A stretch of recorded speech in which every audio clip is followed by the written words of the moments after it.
Ladies and gentlemen, let me introduce you to Empty Without Jesus. Hey, listen, atheist, I want to talk to you about being a true atheist. Alright, bring it. Some of you guys, and I know I'm going to offend you here, but you're not true atheists. Yeah, 'cause that's, for you to decide, right?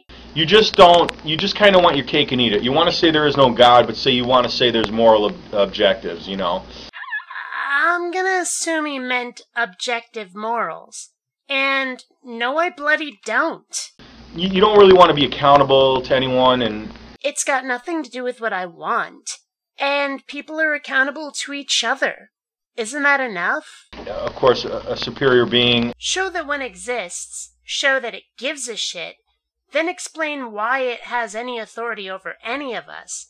And after you've done that, then we'll be in business. Or anybody, really. Or maybe society you want to be accountable to, but society's ever changing. But you see, change is progress. We learn, we improve. That's so much better than some unchangeable objective rule, which, frankly, may be completely unfair. I'm glad we can change. Just because something is law, or happening, not true, but something is a law, okay, has been voted into law, that's all I could say, doesn't make it right, especially morally right, okay? So what does make it morally and or objectively right? And remember, if you say God, you're going to have to prove that God exists before I'm going to believe ya. Come on, man, I want you to be a true atheist. That's why I bring up this guy, Jean-Paul Sartre. Look, I'm bad at the French accent too, but even I can come closer to pronouncing Sartre's name than that.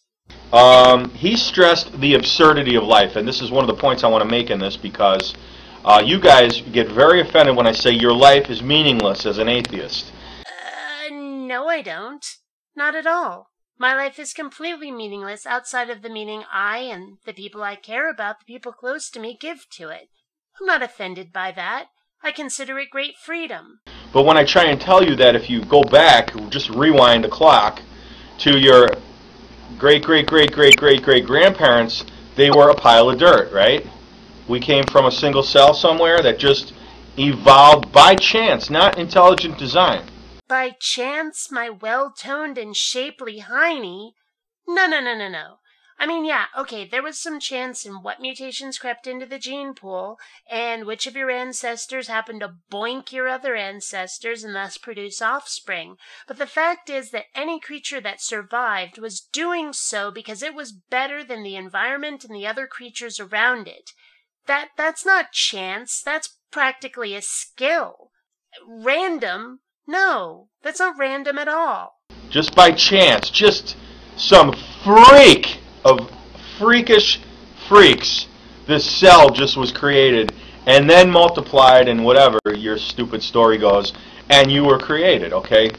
That's not how it works at all. Oh God, I'm getting a headache. Oh boy, this reminds me of debating with Mystical Forest. This is why your life is meaningless. Oh, and as an atheist, okay, I don't think your life is meaningless. I think it has a lot of meaning, because I know the Lord God made you in His image. You don't know that. You might think that.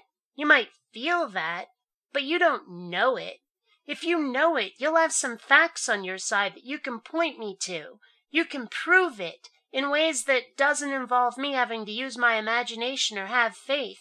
You could say, I know it because I have this proof. But you don't have that, do you? He doesn't spend his time fighting Christians. Well, Christians need fighting. They keep trying to impose their way of life on the rest of us, whether we want it or not, through force of law. And I'm sorry, but that cannot be allowed. I will cheerfully fight for your right to have your own religion. But if you try to impose it on the rest of the world against their will, I will fight you to the end of my days. In order to be an atheist, remember, you guys have to be all-knowing. You have to believe beyond a reasonable doubt that there is no God. You have studied and understand all things in all areas of life to know for sure. You are making an absolute statement. There is no God. Okay? No, it is not fucking okay. For one thing, you don't get to dictate to us what it means to be an atheist. We as atheists tell you what our position is. And all it takes to be an atheist is to not believe in God. You don't have to make this absolute statement that you're trying to assign to us. Now, don't go tell me that you don't understand the definition of atheism. There are atheist agnostics. Wrong. Whoever you are out there, wrong. So, do I get to tell you what it means to be religious? Is that how it works? 'Cause I'll cheerfully define your position for you if that's the way this goes. Okay? There's only one definition for something, okay? Oh, horseshit. There are lots of words that have multiple definitions. And who makes up these definitions anyway? Humans do. That's right. They're not immutable. They're not objective. They're not set in stone. Lots of words have changed definitions over the years. I'm sorry, but you're just wrong on this one. Marriage is between a man and woman, for example, okay? No, it's not bloody okay. Speaking as a rabid and screaming lesbian myself, let me take this opportunity to give you a hearty fuck off. The definition of atheism, there is no God. Well, until you prove that God exists, what else am I supposed to think, huh? We Christians believe that God is an uncaused being, okay? And we have many other proofs that we can present to the world of God's existence. And yet, somehow, none of these proofs ever involve the same sort of proof we'd need for pretty much anything else in this world. And I'm sorry, but your holy text claims that God has interacted with this world many times, so we should have a crap ton of evidence, which we don't. So, I'm sorry, but I don't buy it. Until you can start showing me evidence that doesn't require faith, your God's imaginary. How could it be otherwise? Now, if God cannot cause himself, atheists, what else cannot cause itself? Ding, ding, ding. Your time is up. The earth. The human being. We have plenty of evidence for how humans came into existence. We have tons of evidence for how the earth came into existence. We're even getting pretty close to figuring out how the universe came to be. And so far, no God required in any of it. See, the atheist has got a lot of problems, and the biggest one is, how did we get here? And you'll tell me that science hasn't figured it out yet, but the science cannot figure that out, because it's impossible. You don't know that. You can't possibly know that. You're gonna stand there and tell me it's impossible? Fucking prove it. He says that human essence is absolute freedom, but absolute freedom has no objective or definable nature. Sounds about right to me. I've made a couple of videos on this subject, and I completely agree. But you have no way to justify why these things are so important to you, you know? But unlike you, I don't feel the need to justify them. As I see it, they're completely subjective feelings, and therefore they're just part of me. I don't need my feelings to be validated by the universe at large. And again, you'll revert me back to the animal kingdom, but that go beyond that then. How did they get their morals? There's that headache again.